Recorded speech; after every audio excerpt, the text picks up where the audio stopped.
Assalamualaikum warahmatullahi wabarakatuh. Kali ini kami berdiskusi dengan tema SDG, kesetaraan gender, dengan topik penurunan angka pernikahan karena kasus KDRT dalam rumah tangga. Perkenalkan, nama saya Kaisar Rima Pratama. Saya Dinda Hilda Zahra. Saya Auladi Zahra. Saya Nuridayati. Saya Oktavia Hasyati. Komnas Perempuan soroti angka pernikahan turun di Indonesia disebabkan kasus KDRT meningkat. Angka pernikahan di Indonesia yang terus mengalami tren penurunan menjadi perbincangan hangat di media sosial dari beberapa hari terakhir. Ini artinya semakin sedikit minat masyarakat terhadap sebuah komitmen untuk melakukan pernikahan. Menanggapi fenomena tersebut, Asri Wiyandani selaku Komisioner Komnas Perempuan kemudian angkat bicara.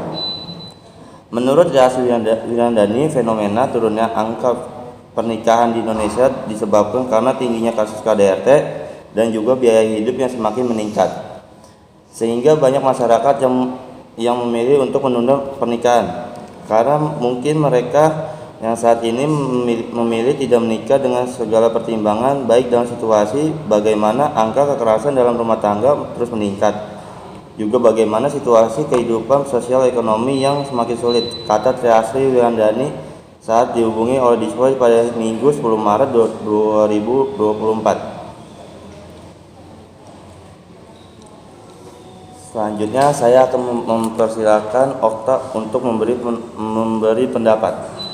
Saya setuju karena dari informasi yang didapat di sekeliling saya banyaknya kasus KDRT sehingga kaum muda-mudi melihat tersebut takut melakukan pernikahan.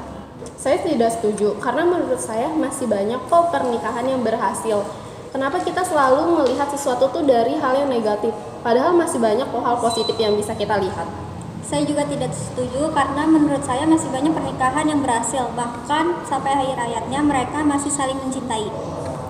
Menurut saya tetap saja banyak anak muda yang takut dengan pernikahan karena maraknya KDRT yang sangat merugikan wanita baik secara fisik maupun psikologis, walaupun pernikahan itu ibadah. Seharusnya hal itu bisa kita jadikan pembelajaran, bukannya malah kita takut untuk menikah. Kasus KDRT dapat dicegah dengan cara yaitu pertama, memberikan edukasi kepada tentang pentingnya hubungan yang sehat, kesetaraan gender, dan tanda-tanda KDRT kepada seluruh lapisan masyarakat. Kedua, penguatan ekonomi, memberikan kesempatan ekonomi yang setara bagi semua anggota keluarga untuk mengurangi ketegangan dan ketergantungan yang dapat memicu KDRT. Ketiga, mendorong kebijakan yang memperkuat perlindungan terhadap korban KDRT, memberikan akses ke layanan dukungan yang memadai dan meningkatkan penegakan hukum terhadap pelaku. Keempat, memastikan bahwa individu yang mengalami masalah kesehatan mental atau stres dapat mendapatkan bantuan yang diperlukan. Terakhir, promosi kesetaraan gender, yaitu mendorong kesetaraan gender di semua aspek kehidupan, termasuk pendidikan, pekerjaan, dan kehidupan rumah tangga. Dari pendapat sebelumnya, menyatakan banyak anak muda takut menikah karena banyak kasus dari KDRT di lingkungan sekitar.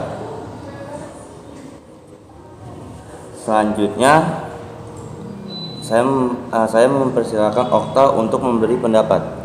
Melihat banyaknya faktor yang dapat menyebabkan KDRT, berikut adalah beberapa faktornya, yaitu ada dari banyaknya patriarki di Indonesia, terus sering melakukan kekerasan fisik, komunikasi yang tidak sehat, sama masalah psikologis dan emosional.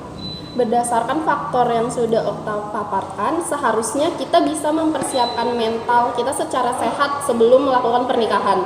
Seperti misalnya kita datang ke marriage counselor itu agar terhindar dari KDRT dalam pernikahan, dan kita juga tahu gimana sih pernikahan yang sehat dan bahagia itu. Sesuai dengan pendapat Topi Merah, agar terhindar dari KDRT, kita dapat mempersiapkan mental secara matang dan memperkuat terhindar KDRT dalam rumah tangga. Kita dapat melalui perjanjian pranikah. Solusi tersebut itu dapat dilakukan yang pertama, pendidikan dan kesadaran publik tentang KDRT. Kedua, membangun jaringan dukungan bagi korban, termasuk pusat perlindungan dan layanan konseling. Ketiga, penguatan hukum dan penegakan hukum yang ketat terhadap pelaku KDRT.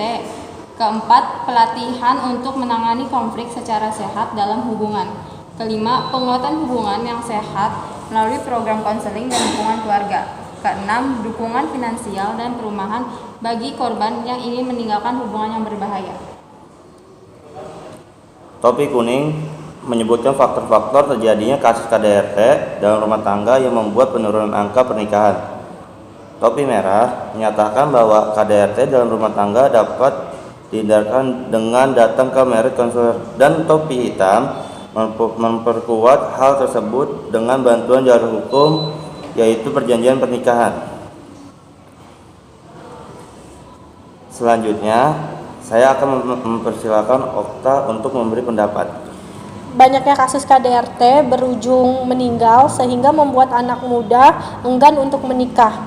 Contohnya seperti kasus Mas Suri yang membunuh istrinya Budiati karena cemburu.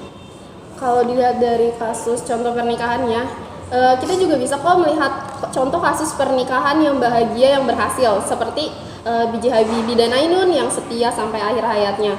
Balik lagi dalam pernikahan kita itu nanti ke depannya gimana, itu balik lagi ke diri kita masing-masing, karena semua itu menentukan diri kita. Menurut saya, semua tergantung pada diri sendiri. Terjadinya KDRT bukan berarti semua pasangan ingin melakukan KDRT. Hal tersebut dapat diselesaikan dengan untuk yang belum menikah dapat dicegah, yaitu pertama memberikan edukasi tentang pentingnya hubungan yang sehat, kesetaraan gender, dan tanda-tanda KDRT kepada seluruh lapisan masyarakat. Kedua, mempersiapkan ekonomi yang stabil. Ketiga, memperkuat hukum atas tindakan kasus KDRT seperti mengajukan pranikah. Keempat, sadar pentingnya kesehatan mental, yaitu seperti datang ke marriage konsultasi. Kelima, mendorong kesetaraan gender di semua aspek kehidupan, termasuk pendidikan, pekerjaan, dan kehidupan rumah tangga. Sedangkan untuk yang sudah terjadinya kasus KDRT dapat diselesaikan dengan yang pertama, pendidikan dan kesadaran publik tentang KDRT. Kedua, membangun jaringan dukungan bagi korban termasuk pusat perlindungan dan layanan konseling. Ketiga, penguatan hukum dan penegakan hukum yang ketat terhadap pelaku KDRT. Keempat, pelatihan untuk menangani konflik secara sehat dalam hubungan. Kelima, penguatan hubungan yang sehat melalui program konseling dan dukungan keluarga. Keenam, dukungan finansial dan perumahan bagi korban yang ingin meninggalkan hubungan yang berbahaya. Dari hasil diskusi, kita kali ini dapat disimpulkan bahwa berhasil pernikahan itu tergantung bagaimana individu tersebut menjalani pernikahan, dan kita juga bisa menerapkan solusi yang sudah disebutkan topi hijau dalam kehidupan sehari-hari. Sekian dari kelompok kami. Wassalamualaikum warahmatullahi wabarakatuh.